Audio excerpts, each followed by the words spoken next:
ఇందాక బయ్యారం ఉక్కు ఫ్యాక్టరీ గురించి మాట్లాడతారు అధ్యక్ష.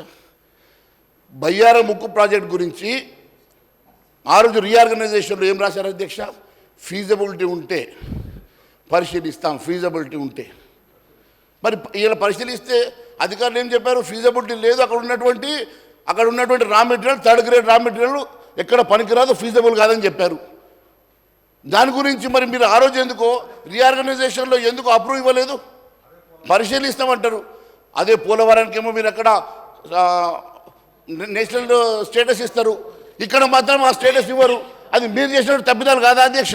ఆ రోజు మరి ఎక్కడ కూడా డిపిఆర్ టీఆర్ఎస్ ప్రభుత్వం డిపిఆర్ సబ్మిట్ చేయకనో, లేకుంటే టీఆర్ఎస్ ప్రభుత్వం డిపిఆర్ ఇవ్వకనో, లేకుంటే దానికి అది ఎత్తిపోతున్న పథకం అది ఫీజబుల్ కాదనో, అది దానికి నేషనల్ ప్రాజెక్ట్ కింద రాలేదు. అదే పోలవరంకి వచ్చింది అధ్యక్ష. నేను ఒకటి అడుగుతా ఉన్నాను అధ్యక్ష, ఈరోజు బయ్యారం ఉక్కు ఫ్యాక్టరీ గురించి పదే మాట్లాడుతున్నటువంటి మంత్రి గారికి తెలుసు, బయ్యారం ఉక్కు ఫ్యాక్టరీలో రా మెటీరియల్ అది థర్డ్ గ్రేడ్ రా మెటీరియల్, అది ఏ రకంగా కూడా పనికిరాదని చెప్పి తెలిసి కూడా కేవలం మా మీద విషం జరగడానికి మాత్రమే మరి గౌరవ మంత్రి గారు ఈ రకంగా మా మీద బదనామీ చేసే కార్యక్రమం చేస్తూ ఉన్నారు అధ్యక్ష. నేను ఒకటి అడుగుతా ఉన్నాను అధ్యక్ష, కేంద్ర మంత్రి ఒక రాష్ట్రంలో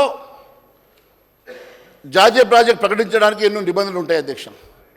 ఒక రాష్ట్రంలో జాతీయ ప్రాజెక్ట్ రావాలంటే దానికి కావాల్సిన నిబంధనలు కానీ, ప్రిస్క్రైబ్డ్ ఫార్మేట్ కానీ, లేకుంటే డిపిఆర్స్ కానీ సబ్మిట్ చేయకుండా మనము ఒక నేషనల్ ప్రాజెక్ట్ అడగడం అనేది సాధ్యం కాదు అధ్యక్ష.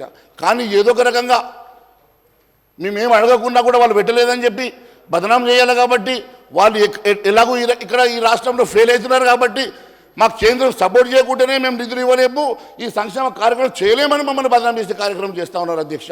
నేను ఒకటి అడుగుతా ఉన్నాను, మీరు ఇచ్చినటువంటి హామీలు మీకు తెలుసు అమలు చేయలేమని చెప్పి, మీ నిధులు ఏందో మీకు తెలుసు. ఈరోజు టీఆర్ఎస్ తిట్టడమో, లేకుంటే భారతీయ జనతా పార్టీ కేంద్రంలో సపోర్ట్ చేస్తలేదని చెప్పి మమ్మల్ని ఇబ్బంది పెట్టేసి మమ్మల్ని బదనాం చేసే ప్రయత్నం చేయడం వల్ల మీరు ఇచ్చినటువంటి హామీల నుంచి మాత్రం తప్పించుకోలేదు అధ్యక్ష. మరి అవి ఎందుకు హామీలు మేము ఇవ్వలేదు అధ్యక్ష? ఎందుకంటే అవి సాధ్యం కావాలని మాకు తెలుసు కాబట్టి మేము హామీలు ఇవ్వలేదు అధ్యక్ష. మీరు అబద్ధాలని తెలిసినా ప్రజల్లోకి వెళ్ళి ఇచ్చిన హామీలని పదే చెప్పి డిక్లరేషన్స్ అని చెప్పి మీ నాయకుడు దొరకొచ్చి ఎన్నో హామీలు ఇచ్చి ఈరోజు ఆ హామీలన్నీ నెరవేర్చలేని పరిస్థితిలో ఈరోజు మీరు ఏదో ఒక రకంగా తప్పించుకునే ప్రయత్నం చేస్తూ ఉన్నారు. ఆ బ్లేమ్ గేమ్ ఆడుతూ ఉన్నారు, మా మీద బ్లేమ్ చేసే ప్రయత్నం చేస్తూ ఉన్నారు. ఎన్ని రకాలుగా మీరు బ్లేమ్ గేమ్ చేసినా కూడా ప్రజలు గమనిస్తూ ఉన్నారు. ప్రజలు తెలియక వాళ్ళు కాదు అధ్యక్ష, ఖచ్చితంగా గమనిస్తూ ఉన్నారు. మీరు చేసినటువంటి అబద్ధాలు, మీరు చేసినటువంటి తప్పుడు వాగ్దానాలు మీరు అమలు చేయలేరని చెప్పి తెలుసు కాబట్టి ఖచ్చితంగా మీ మీద వాళ్ళు ఏదో ఒక రకంగా ఖచ్చితంగా రేపు బుద్ధి చెప్తారని కూడా నేను తెలియజేస్తా ఉన్నాను అధ్యక్ష. అదే మాదిరి